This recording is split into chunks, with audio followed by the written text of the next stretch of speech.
At a grocery store in a quiet town, a black man walks through the aisles, just picking up a few everyday items. But that simple act quickly turns into a nightmare when two local cops accuse him of looking suspicious, slam him to the ground, handcuff him, and pull a gun right in the middle of the store. What they don't know is they just picked the wrong man to mess with, and today, they're about to learn a lesson they'll never forget. Before we dive in this story, let us know where you're watching from. We love to hear your thoughts.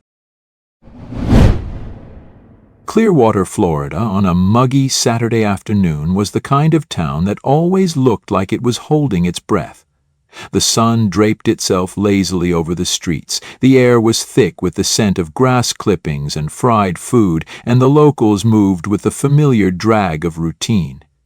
At the corner of Hawthorne and Pine, nestled between a pawn shop and a dusty bait-and-tackle store, stood Clearwater Grocery, a boxy, fluorescent-lit place that buzzed with the low hum of small-town life. Kids darted between aisles, giggling with sticky fingers. Retirees argued softly over coupons, and the cashier rang up items with the slow rhythm of someone on their 8th hour of a 10-hour shift. In aisle 7, beneath the sterile white ceiling lights and surrounded by neat rows of cereal boxes and yogurt tubs, Ethan Marshall moved quietly with a half-filled shopping cart. His presence was calm, deliberate, each movement efficient, each glance calculated, like a man who was used to measuring risk. Ethan was a tall black man, late 40s, shoulders squared under a light gray jacket, dark jeans slightly faded at the knees, and a blue button-down tucked just right. His face carried the quiet authority of someone who had spent 2 decades navigating danger without panic. A faint scar traced his left cheekbone, and the corners of his eyes bore the gravity of someone who had seen too much and survived all of it. He wasn't here on business, not exactly. Ethan had driven down from Tallahassee that morning to check on his mother's old house, the one she left him after she passed. A leaky roof, a stubborn fence gate, a few fading memories that refused to stay buried. His wife had called halfway through the visit, asking him to bring home oat milk and Greek yogurt. He'd pulled into Clearwater Grocery on instinct, more muscle memory than intent. He hadn't walked these aisles in over 30 years, but somehow his body knew the layout. Still, nothing about the place felt familiar anymore. As he stood comparing yogurt brands, his brow furrowed, fingers tracing the nutritional labels, there was no indication that something was about to go terribly wrong. No siren, no raised voice, just a creeping shift in the air. It was the kind of tension you don't hear but feel, a prickling at the back of the neck, a hush before thunder. Ethan didn't look up immediately. His instincts told him not to, but the presence behind him was unmistakable. 2 figures, approaching, purposefully. "Hi. You." Hands where I can see 'em. The voice cracked through the air like a whip, sharp, commanding, loud enough to silence the aisle. Ethan turned slowly, measuredly, his hand still half raised near the dairy shelf, his expression composed but questioning. In front of him stood 2 uniformed officers. Brandon Steele, young, square-jawed, and too eager, his eyes already locked onto Ethan with something like contempt, and beside him, Kyle Dobson, older, stiffer, resting his hand on the butt of his sidearm with calculated readiness. The badges on their chests caught the light, but it was their posture that spoke louder.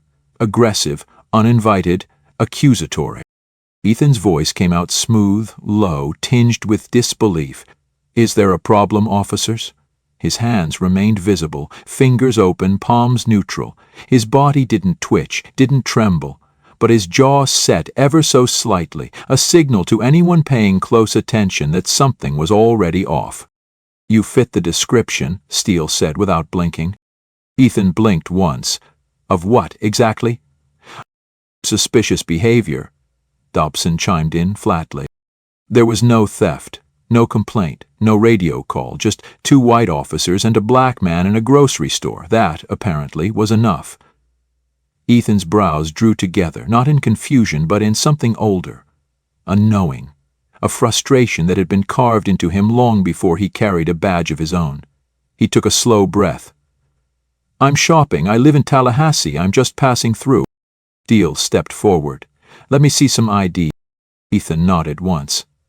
"I can show it to you, if you tell me what law I've broken." That was the moment everything shifted. Not because of what he said, but how he said it. Calm, confident, unafraid, and that, to men like Steele, was provocation. That, in their eyes, was defiance. The next few seconds felt longer than they were. Brandon Steele's hand flew to the cuffs on his belt. Kyle Dobson's fingers curled tightly around the grip of his gun.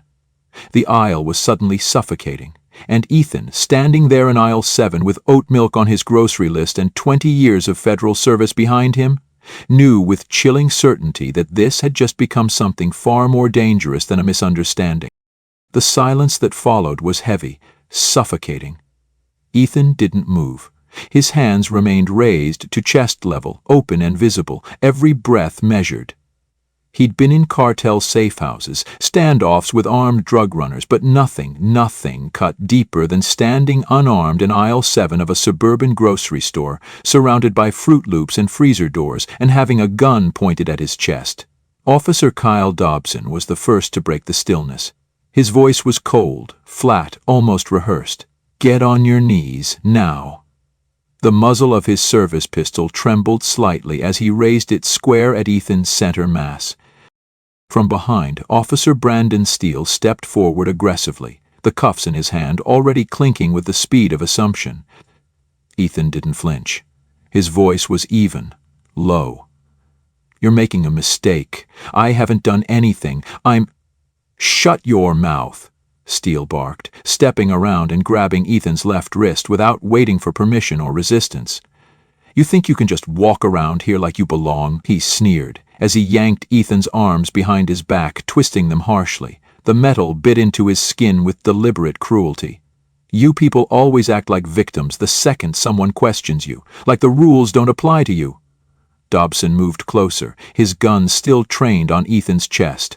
"Look at him, dressed like he's somebody. Bet you think you're too important to be stopped, huh?" he muttered with venom. "What's the matter, forgot your place today?" Ethan clenched his jaw. He said nothing because he knew anything would be twisted. His hands, now bound behind him, throbbed from the pressure, but it was the humiliation that hurt more. The way Steele's grip lingered on his shoulder. The way Dobson looked down at him like something beneath the sole of his boot. Steele leaned in close to Ethan's ear, his voice a low, mocking whisper. "You ain't special, boy. I don't care what you think you are. You're just another slip-talking thug in nice shoes." Ethan's lips parted, but he caught himself. That word, boy, hit harder than the cuffs. He stared straight ahead, eyes fixed on the blue-labeled yogurt, willing himself to stay grounded. There were shoppers nearby, a mother clutching her child, frozen mid-step. A stock clerk with a mop, halfway through wiping up a spill. No one moved, no one spoke. Dobson's voice broke the silence again, louder this time for the benefit of any onlookers. This one was skulking near the dairy, looked like he was casing the place. "Casing it," Ethan finally spoke, his voice sharp despite his restraint. "I picked up yogurt. That's not a felony." "Shut it," Steele snapped again. "We'll decide what's suspicious." He stepped around to face Ethan, standing close, too close, his breath heavy with chewing tobacco. "You fit the profile, you fit the attitude, and you sure as hell fit the color." The last word was emphasized, hissed like a slur. Ethan's jaw tightened further, his heartbeat thundering in his ears now. The heat in his face wasn't fear, it was shame, anger, a quiet fury he'd spent his entire life learning to contain. He took a slow breath, steadying himself. "I need to call someone," he said. "You can't stop me from contacting legal representation," Dobson scoffed. "You ain't calling no one. You think we're stupid? That slick little mouth of yours ain't talking its way out of this one." He turned and nodded to Steele, who shoved Ethan forward roughly until he was forced to kneel, the cold linoleum floor biting into his knees. "You want a phone call? You can have one from county after we book you, assuming you don't try anything stupid before that." Ethan was breathing harder now, still kneeling, wrists numb in the cuffs behind his back. He glanced around. The mother and her child were gone. The clerk had retreated behind a display. The other shoppers stared, whispered, but no one moved. He didn't blame them, not yet, but he wasn't going to stay silent, not anymore. He cleared his throat loud enough to cut through the aisle. "My name is Ethan Marshall," he said firmly, with authority. "I am a federal agent with the DEA. I am being illegally detained. I need someone to contact Sheriff Raymond Cole. His number is 407-555-1028. That's 407-555-1028. Please." His voice was strained but loud and clear, etched with years of command and discipline. Dobson spun around. "I said shut it!" he barked, stepping forward like he might strike him. "You don't shout orders here, boy." "I'm not shouting," Ethan replied, meeting his eyes for the first time. "I'm surviving." Dobson's nostrils flared. Steele hovered behind him, unsure but still smug, convinced this would blow over like all the others. But somewhere, at the far end of the aisle, a woman had stopped moving. She stood quietly near the canned goods, watching, listening. Her hand slowly dipped into her purse. And with that, the wheels of justice, long stalled by prejudice, began, just barely, to turn. The moment hung in the air like the second before a storm cracks open the sky. Ethan remained on his knees, shoulders squared despite the burn in his wrists, jaw locked, eyes forward. The fluorescent lights above flickered faintly, casting sharp shadows across the floor. Steele paced just behind him, bouncing the cuffs left and right, as if still savoring their weight. Dobson loomed ahead, one hand gripping his firearm, the other resting heavily on his duty belt, daring someone, anyone, to speak up. The store had become a stage, and Ethan the unwilling centerpiece of their performance. But at the far end of the aisle, stillness had transformed into decision. Angela Ruiz, 35, a nurse on her day off, stood motionless near a display of canned soup. Her eyes had followed the entire ordeal. Silently, carefully, not with the fearful retreat of the other shoppers, but with a measured calculation. She had seen violence before, but this wasn't chaos. This was control. This was humiliation. And it was personal. Her fingers trembled slightly as she reached into her leather purse, sliding her phone from its pouch, screen glowing to life beneath her thumb. She didn't move closer. No need. She had heard the name. Twice, clear and deliberate. She tapped in the number. 407-555-1028. A brief pause, then a soft ring, then another. And then, "This is Cole." The voice on the other end was sharp, clipped, all business. Angela took a breath, stepped around the edge of the aisle for a clearer line of sight, and spoke with careful precision. "Sir, I'm at Clearwater Grocery. I believe you need to come here. There's a man. His name is Ethan Marshall. He's being detained. He said to call you. He said you're the sheriff." There was silence on the other end.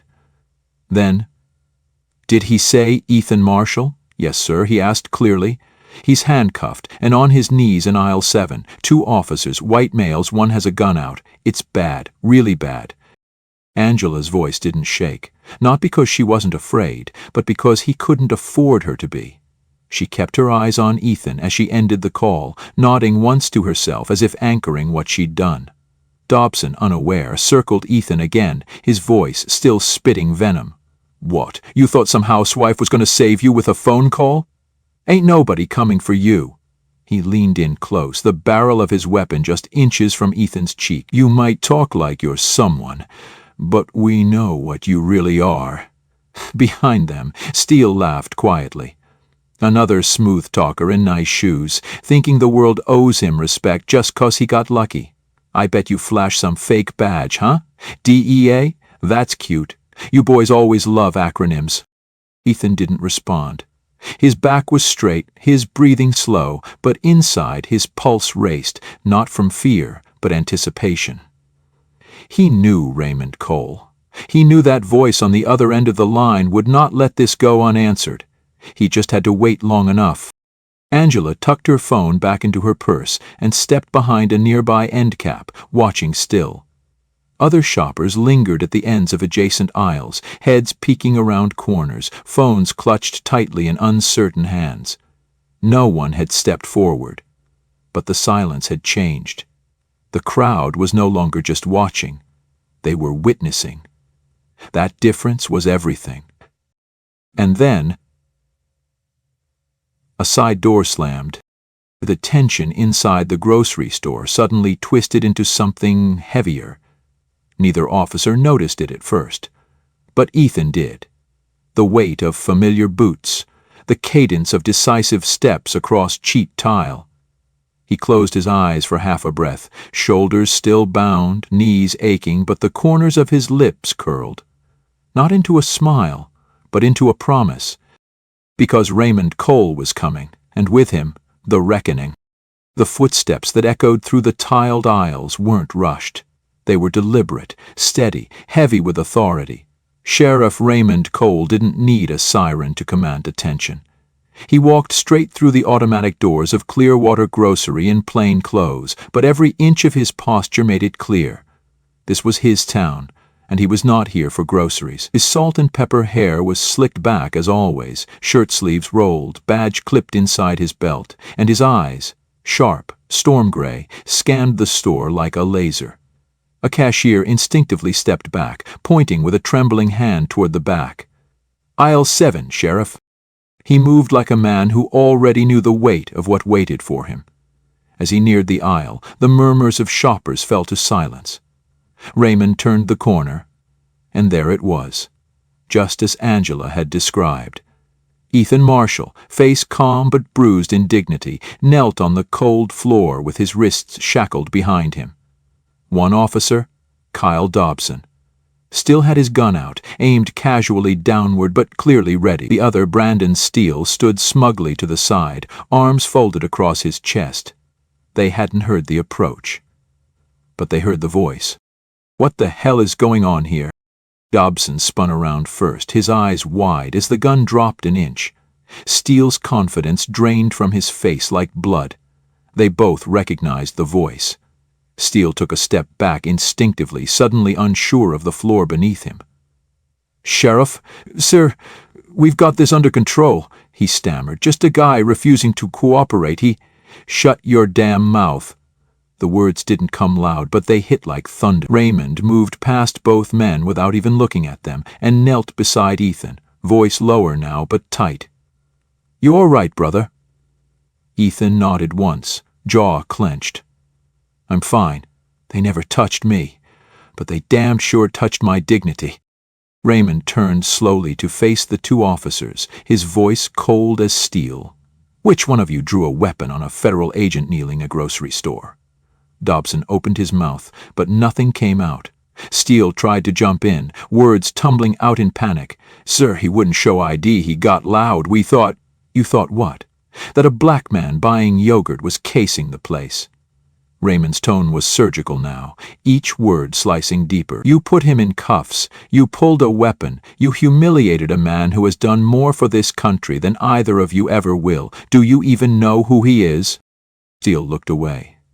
Dobson tried to regain footing. "He said DEA. We didn't verify yet, but we had suspicion." "You had bias," Raymond snapped. "You had arrogance. And now you have a problem?" He stood tall, unholstering his own badge and flipping it open toward both of them. "Effective immediately, both of you are relieved of duty. Drop your weapons, your radios, and your badges, right here, right now." Dobson hesitated. Steele froze. Raymond's voice dropped even lower, and this time it held the full weight of his years in command. "Do it, or I'll do it for you." One by one the officers complied, fumbling clumsily, guns placed on the floor, radios and badges handed over. Dobson looked pale. Steele looked like a man watching his future evaporate. Angela stood quietly at the end of the aisle, eyes locked on the scene. Ethan remained still as Raymond finally knelt and unlocked the cuffs with a small key from his belt. The cold bite of the metal gave way to freedom, but not relief. Ethan stood slowly, rubbing his wrists, his eyes never leaving the two men who had reduced him to nothing more than a threat based on the color of his skin. Raymond turned to the other officers now arriving, motioning sharply. "Escort them out, no questions, straight back to the station. I want them off the premises within 60 seconds.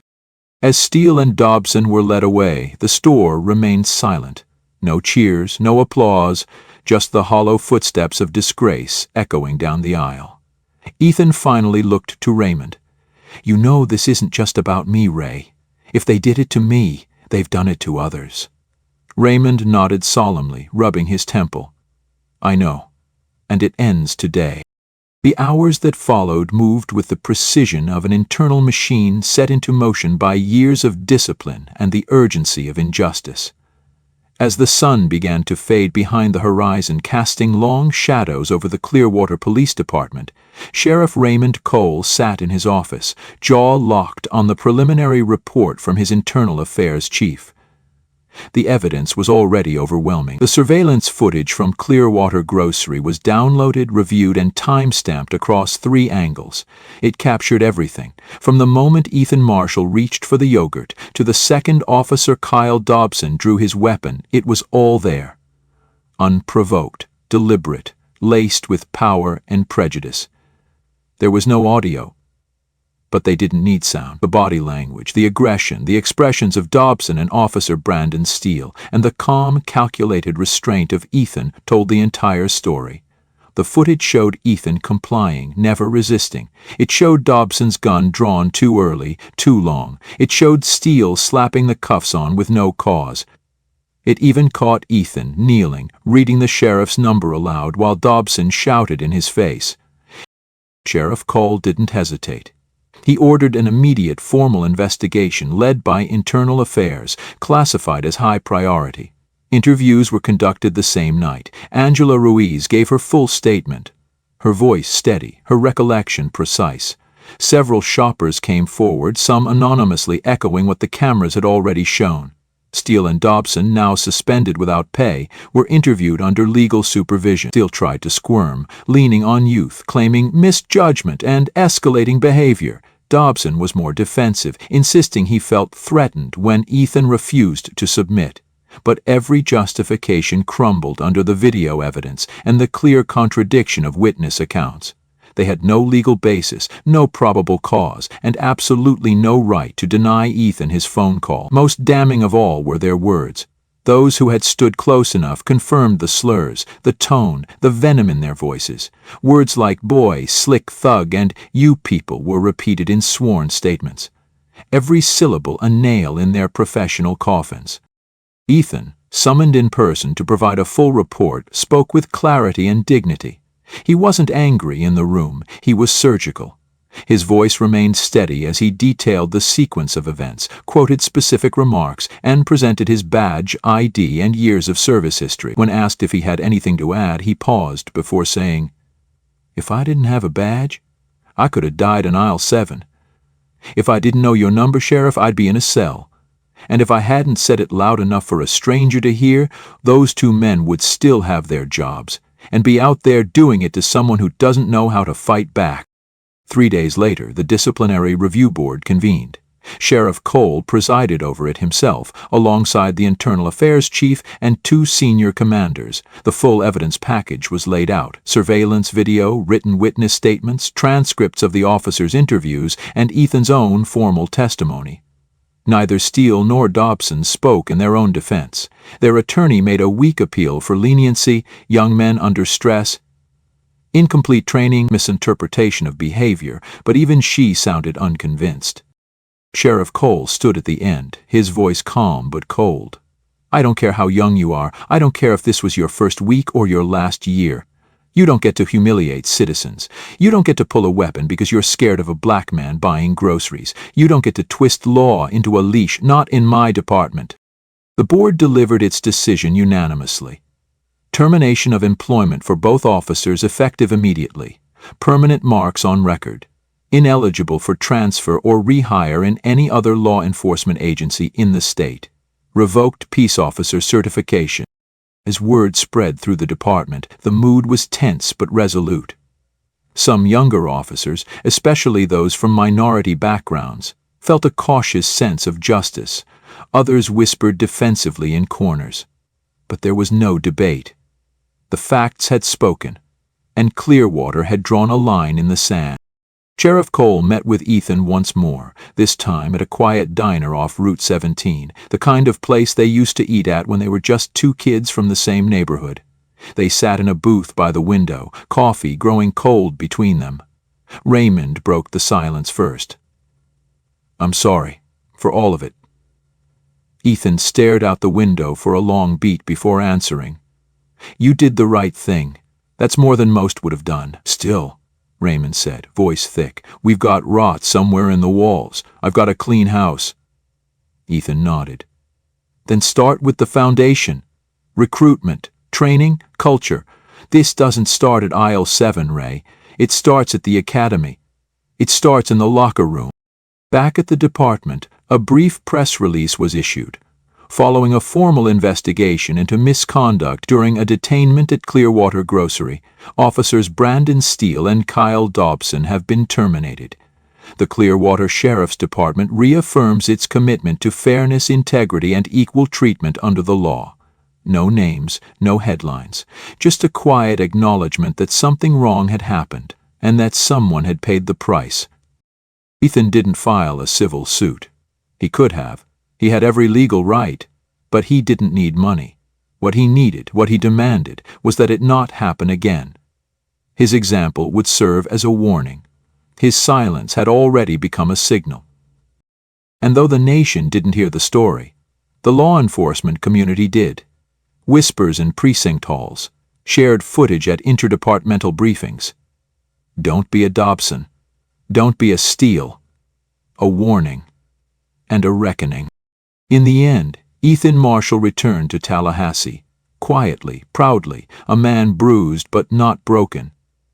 And somewhere in the background of another town, another grocery aisle, another badge may hesitate, just long enough to ask a question instead of draw a gun. Because justice doesn't always roar, sometimes it kneels, waiting, and when it rises, it remembers.